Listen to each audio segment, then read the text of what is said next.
I died 8 years ago. It wasn't particularly tragic or unusual, just a car accident.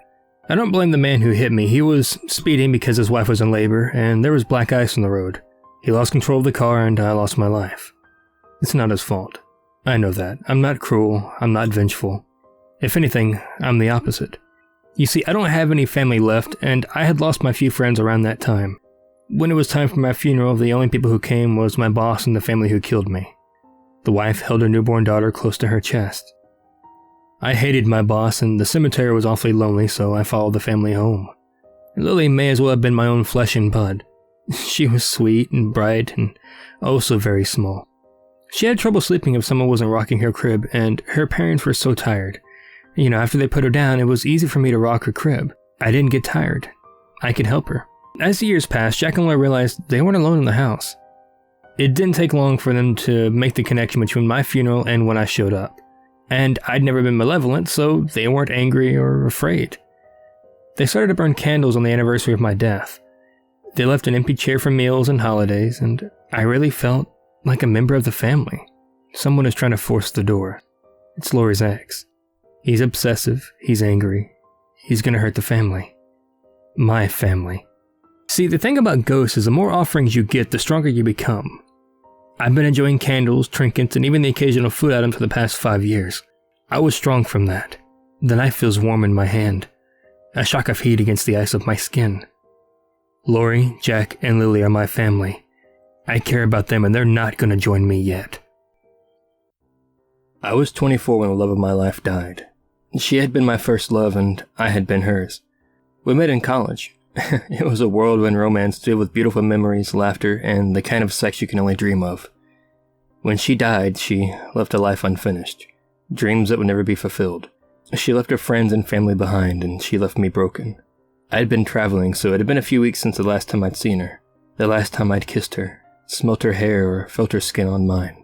If I'd known what was going to happen, I had spent every last second I had with her. I'd have slept next to her every night. I'd have taken her out to dance every weekend. After the funeral, and over a month of lying in bed, my friends tried to get me back into the real world. They tried to tell me to pick my life back up, but I couldn't, when I knew she would never be able to do that. I wanted her back, and I couldn't bear to continue living my life as if the world hadn't stopped spinning. It was exactly 2 months after her passing that she came to me. I woke up to see her standing over my bed, watching me sleep and wearing the clothes she'd been cremated in.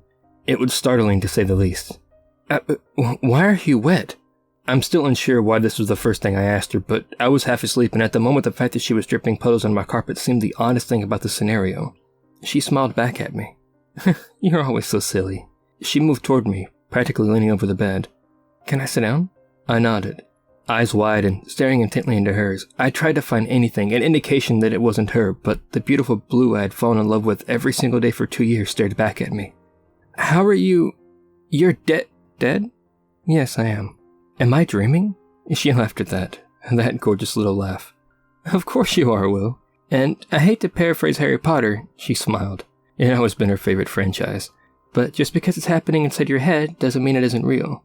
I wanted to grab her head and kiss her. I wanted to hold her close and never let go. I wanted her to stay with me, locked in an embrace in bed forever. I wanted to show the love to this woman that I would never be able to love again. I think we need to have a chat, she said simply. She lay down next to me in bed and placed her head in the crook of my armpit, just as she had done so many countless times before. As always, she fit perfectly.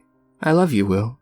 You were the first person I ever loved, and now you'll only be the person I've ever loved. I thought we were soulmates, I said. It felt stupid saying it out loud, but nothing else could explain how it felt, as if my future had been taken from me in an instant. Maybe we were, but you'll never know for certain. She looked up at me, smiling sadly. You'll be the only person I ever loved, but that isn't the same for you. You have your whole life ahead of you. You're going to meet new people, have new experiences. You have to live it. Tears began percolating in my eyes, which soon became sobs. I didn't want to. I didn't want to live a life where she wasn't part of the future I'd imagined. She wouldn't get any further. Why should I? I know it's hard. You're allowed to grieve. You're allowed to feel like the world has caved in on you, but not forever. There will be other women, other loves, when you're ready for it. One day, you will feel a love so strong you feel like your veins are going to burst open with the power of it. But that's how I felt with you. I choked out between sobs, the anguish of living the past 2 months without her flooding through me in a moment. And that's how I felt with you too. But I need you to know that when the time comes, it's okay to let yourself feel again. It's okay to be happy without me. I don't want to let you go, I cried. I wrapped my arms around her shoulders, feeling her body close to mine. My bones had been aching for her for 2 long months, my skin screaming to feel her skin again. She felt exquisite against me. I'll always be with you, and the love you have for me, she said, stroking my face gently. The same calming mannerisms had not left her, even in death. But don't let yourself fall apart trying to hold on to something that will never come back. It felt like there was nothing else to say. The tears continued to fall, and she continued to lie in my arms as if she had never left them at all. I miss you. I love you. I love you too.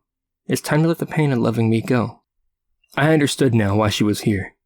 In life, she was a rock that held me grounded, the source of my happiness. In death, she was the source of my pain, the reason my skin felt like it would tear itself open without her. Will you stay? I asked. For just a little bit longer. When they arrived, it was made very clear our world was ending, but they were here to help. A fast-moving asteroid about the size of our planet was headed straight towards Earth. Scientists around the world found their evidence to be legit enough to begin evacuation. Some nations refused to see the reason, but most accepted it. We all worked together to formulate a plan, and the moving process began. First, we decided to take every species of plant with us. Their huge ships ripped out large sections of forest by the roots and placed it in what they called preservation units. Any hope for a future civilization would need a solid ecosystem to rebuild upon. After that, titanic hoses from the sky began to draw out the water. With it, they took most marine life. Sailors compared the giant straws to pillars from heaven. The reasoning was that the water was an essential building block for humanity.